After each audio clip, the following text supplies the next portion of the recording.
For this 117th Congress, the American people chose an evenly split Senate. It gives me great pride to serve as Speaker of the most diverse House of Representatives in the history of our country.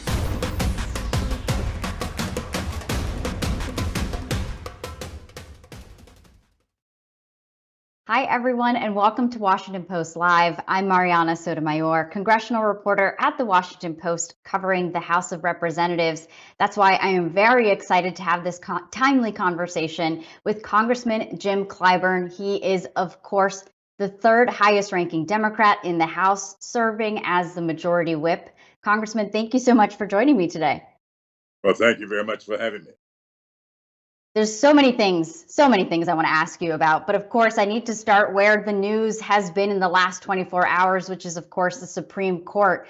I know there are now several names that are being floated, and you have been someone who has counseled Biden from basically the beginning of his campaign to this day.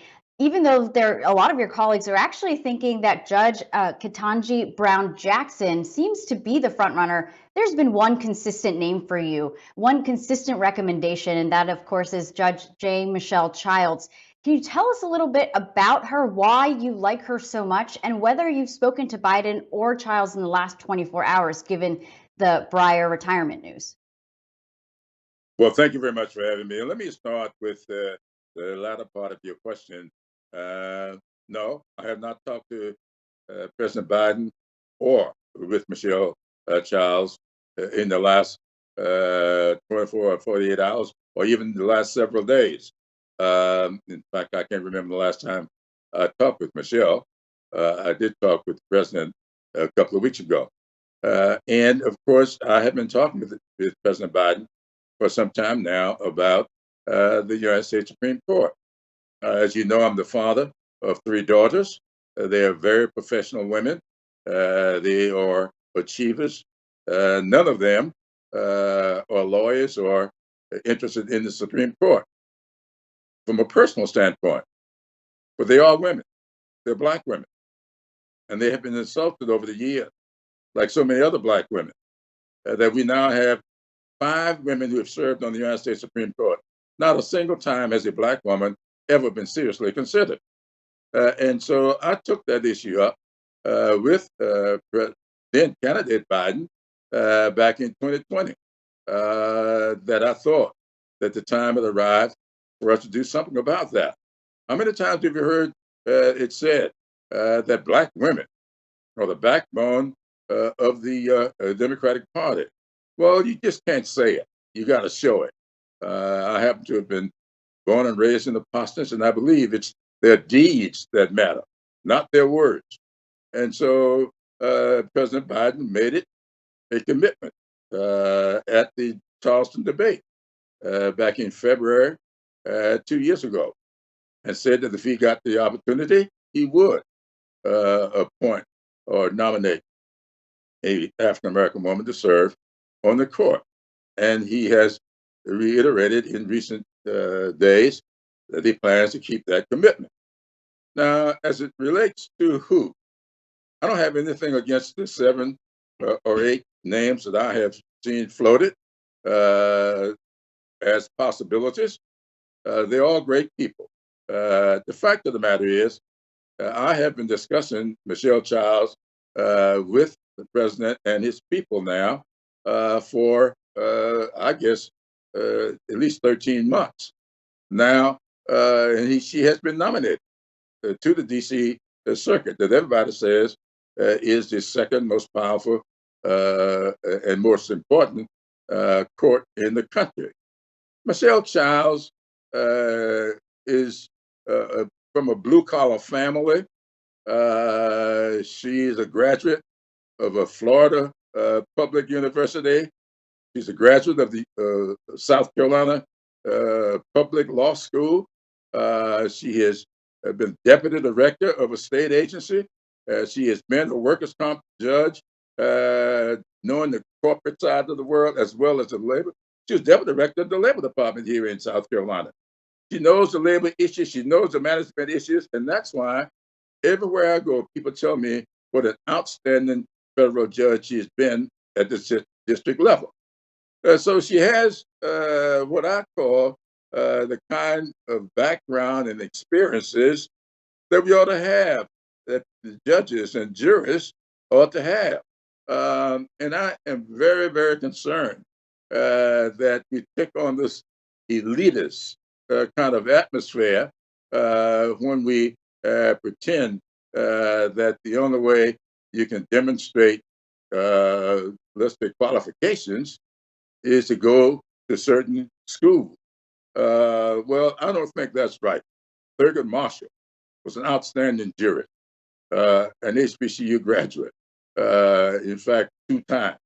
And so I just think that it is time for us to diversify the court, not just as relates to gender, but as it relates to color as well, and as it relates to backgrounds and experiences. And it wouldn't help to have somebody from the South. Though Clarence Thomas was born in the South, he's never identified with the South. He is a woman born in the South, raised in the South, still does her service in the South. She would bring a unique perspective to the Supreme Court, if for no other reason to let people know there are a lot of Southerners who are African American and who are real Southerners. You know, Biden has definitely heard, as you know, your call for a Black woman to be on the Supreme Court. But one of the things that he actually said shortly after Justice Ruth Bader Ginsburg died was that if he were to be elected president and he had to go through a nominations process, he would want the input of Democrat and Republican senators who are going to obviously oversee this confirmation process, because he doesn't want it to become a partisan event like we've seen it in the last couple years. Do you think that Childs does have potentially appeal among Republican senators? And are you thinking of doing what you do best, picking up the phone, whipping some votes, talking to Senate Republicans to see if your pick is going to actually get some support? Absolutely. We have 2 Republican senators from South Carolina. Both of them know Michelle Childs very well, and both of them have spoken highly of her. And the Republicans all over the state think that she's an outstanding jurist. Remember, I may have left this out. She was a state circuit judge before she became a federal district judge. So if you look at the experiences, there's nobody sitting on the Supreme Court today that can tout the background, the experiences, life and profession that Michelle Childs will bring to the court. It's just that simple. And I think that Republicans appreciate that as much as Democrats. And I've heard from Republicans since yesterday. They are very high on her. And not just here in South Carolina. I've heard from as far away as Illinois in the last 24 hours when people says they like her, they have watched her. She's president of the Federal Judges Association. I don't think they would have elevated her to that point were she not really qualified for that. You mentioned experience, and that, of course, is going to be something that Biden will be weighing here. But I actually wanted to bring up last year, you told the Post and Courier when these questions kind of were starting to bubble up that you would like to see Childs serve first on the D.C. Circuit Court, just because it is traditionally seen as a stepping stone to the Supreme Court. We know Jackson is already sitting on that court. So do you think that she actually may naturally have a little bit more experience right now on that front? Well, she may have more experience, but more experience doesn't mean the best experience. And so, a lot of people have a lot of experience. And I don't have anything against Judge Jackson. She's an outstanding person from all I hear. I don't think I've ever met her, but I don't have anything against her. I just have a whole lot for Michelle Childs. And of course, when you have tradition, as someone said to me, well, you don't have to be on the D.C. Circuit to get considered for the Supreme Court. I know that. The most recent appointment to the Supreme Court by the Republicans did not serve on the D.C. Circuit. She served out. I forgot what number the circuit she comes from, and she's a graduate of Notre Dame, rather than a so-called what we call them, the schools that people traditionally look to, Ivy League schools. These are the kinds of people that the vast majority of the American people can associate with and have similar experiences to. So I just think that to say you got to be on the D.C. circuit, did Ruth Bader Ginsburg come from the D.C. circuit? I don't think so. And I just wanted to ask, do you think that Child's most recent nomination to the DC Circuit Court, I believe her hearing may be underway as soon as next week over in the Senate. Do you think that could be a consolidation in some ways because she may not be picked to serve on the Supreme Court? Well, I'll let the White House do what they would like to do with this. I'm just making my feelings known. I suspect that there are people in the White House who would feel differently. There may be people around the country that feel differently. I'm letting my feelings be known, and the White House can do what they feel they need to do, and I'll just react accordingly. Well, now I want to move on to voting rights. That, of course, is probably the second issue most important to you, if not the first one, as you continue to look at these next months ahead. I remember last year you actually warned Democrats that if the filibuster wasn't removed, especially on voting rights, you all could lose a lot of reliable Black voters who have turned out over the last several elections, especially who came out for Biden because they thought that he and a Democratic Congress could deliver.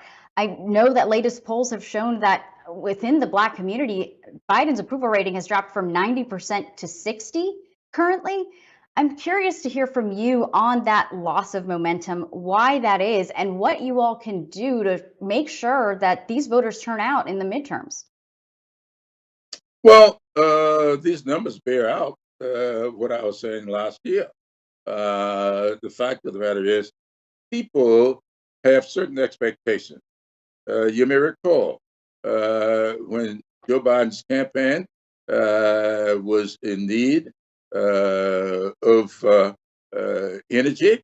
He had lost 3 primaries coming into South Carolina, and I thought that certain things needed to happen in order to get that campaign back on track and on a successful journey, which it did get back on track and was successful. And it all comes from talking to people. I talk to people and I listen to people, and I try to give my party the benefit of these discussions. And so I knew that we would suffer significantly if we fail to do something about the filibuster. Now we have failed to do anything about the filibuster. Now, what is the fallback position? Now I know everybody says there's bipartisan support for the so-called electoral count commission. Well, that's presidential stuff. No president goes to school board meeting or go to legislative hall. And we've got laws being passed all over the South, especially being proposed in 49 states that could very well nullify a vote. Then no matter how much you turn out, if we don't like the outcome, we can nullify it. We've got to have protection against these kinds of laws. And so if you're going to have an electoral count, let's broaden the electoral count beyond presidential and have the electoral count for all elections. It's right there in the Constitution. What is it? The First Amendment, Article 4. I know it's the so-called Federal Papers 59. It's very clear that the Congress has got the responsibility to act on this. No state has the authority to overturn a federal election. And that's what these people are attempting to do under the guise of states running elections. Read the Federalist Papers 59 and see what Alexander Hamilton had to say about that. That's just not true. The pathway for Congress to do anything on this, though, as we've already seen, is very tricky. And I'm curious what specific policies or pathways forward that you all are thinking you can actually get done in a split Senate that we're seeing right now. Is it also starting to think of things like, could we put more money to safeguard elections in appropriation bills later this year? Or are you counseling Biden to take executive actions unilaterally on this front if Congress really can't act? Well, I think all of the above. Yeah, we need to beef up our funding for our election. We need to have election day as a national holiday. Why is it that we have elections on Tuesdays? In most countries like ours, the elections are on weekends, Saturdays and Sundays. But no, our election is on Tuesday. We know why elections have been put on Tuesday.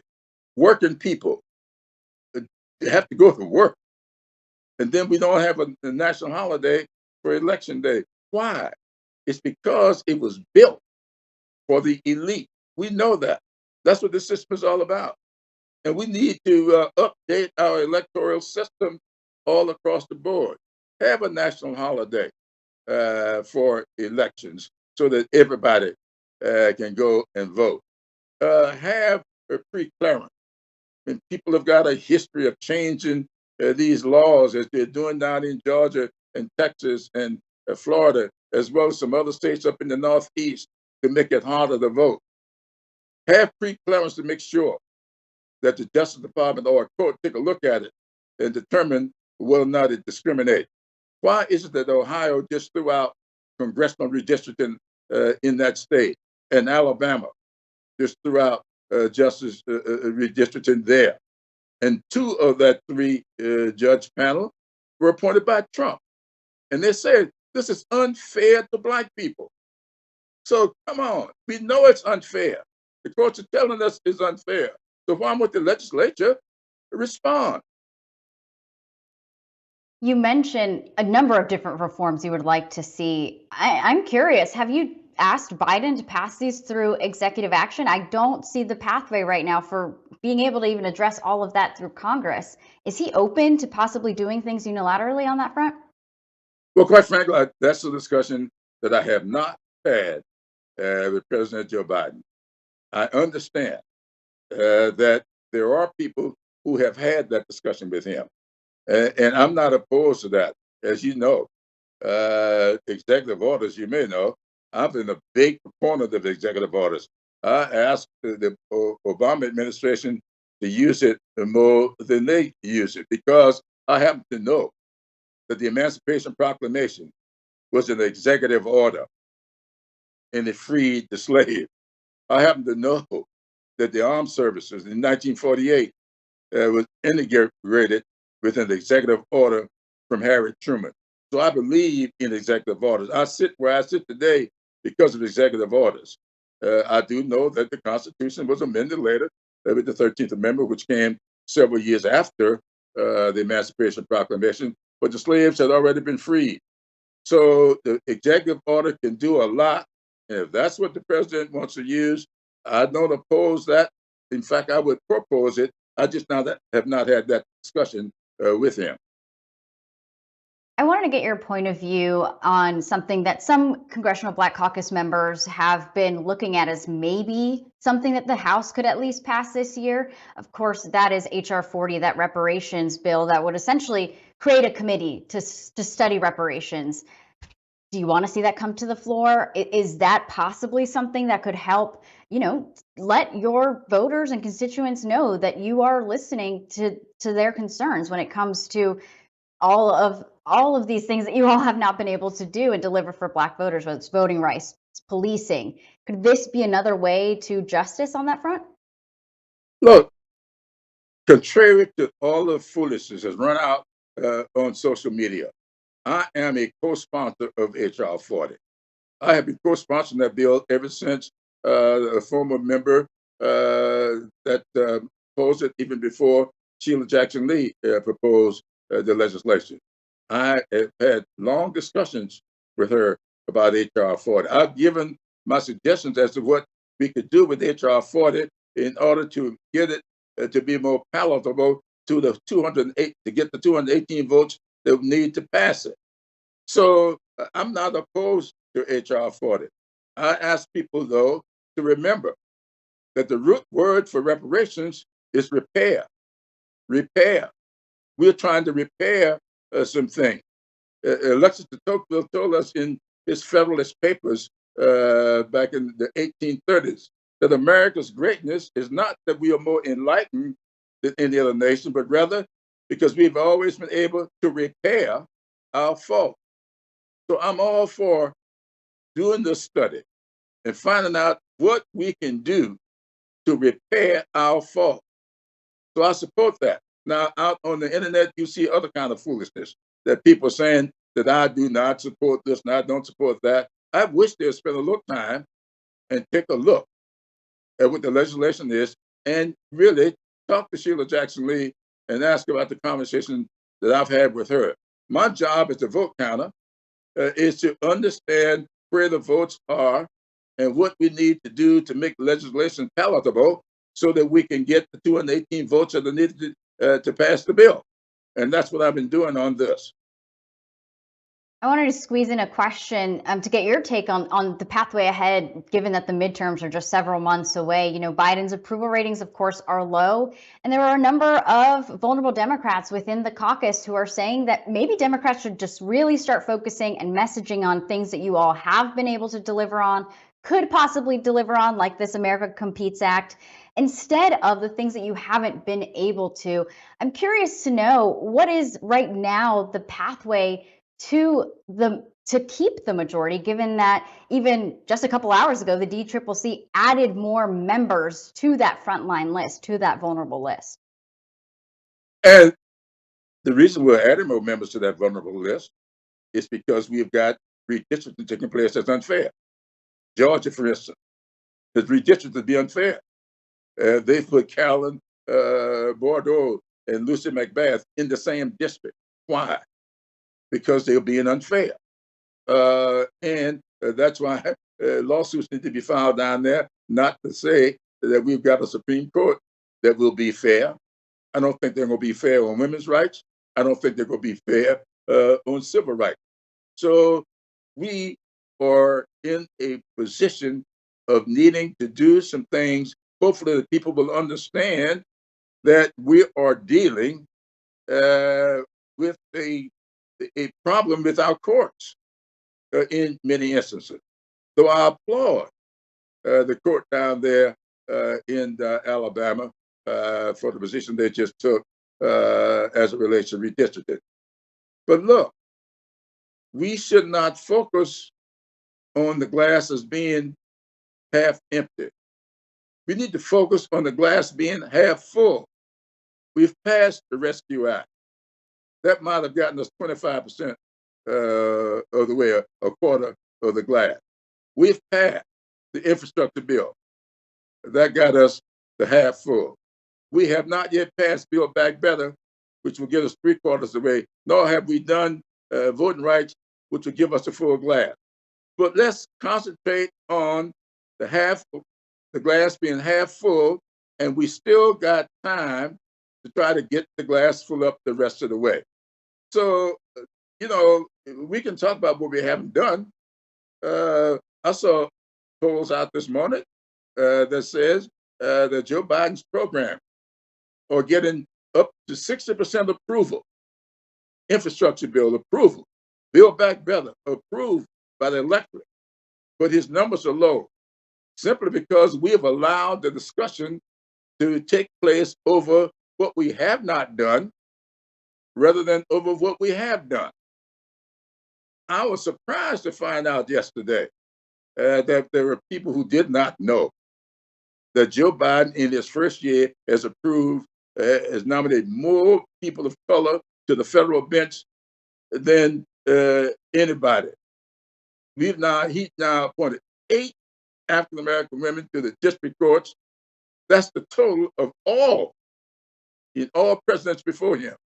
And when I say that to people, they say, I didn't know that. Well, that's because nobody is paying attention to anything but the stuff that we have not done, rather than the stuff that we have done. He's nominated 42 people to the federal courts, the biggest number of any president ever. But nobody's writing about that. So I think that a lot of it has to do with the fact that we are not spending enough time talking about what we have done. And quite frankly, the media rather deal with the negatives than the positive. That's always been how you be in the business. Yeah. I wanted to ask you very quickly, because I know we're running out of time, but the future of Build Back Better. I know Manchin had proposed things that didn't include housing, child tax credit, things that would really address the racial disparities that many members of Congress want to see. What is salvageable here? Well, in Build Back Better, Manchin made it very clear that he had a problem with the child tax credit. Not with the child tax credit per se, but he wanted to see it means tested. I don't oppose to that. Who would oppose that? So I would like to see him come forward with a bill for the child tax credit that's means tested. I think it would pass. He get it through the Senate. I think we can get it through the House. He says he's all for us eliminating the coverage gap. You've got 12 states that have not increased, expand Medicaid, and we've got thousands, literally thousands, if not millions of people who need health care coverage who don't have it. And we said we want people to go back to work. If you want them to go back to work, give them health care coverage. Let them be able to take care of their children. So we don't want to pass the legislation that will allow them to take care of their children, allow them to have health care coverage, but we want them back on the job, on these jobs that they don't have any health care coverage on. So I think he says he's for that. So there's a lot in Build Back Better that he says he's for. So let's do that. I think the president says, let's pass this chunk and that chunk, and maybe we'll get some parts done. Congressman, thank you so much for talking to me on a whole array of issues. I know I could keep going, but I'll save my questions for next week when you're back on Capitol Hill. Thanks again for joining us today. Well, thank you very much for having me. And I want to thank everyone who tuned into this conversation. Thank you so much for joining us. If you want to hear this conversation again, if you want to hear some of the conversations we've had in the past or upcoming ones, please go to WashingtonPostLive.com. I'm Marianna Sotomayor, and thanks again for joining us.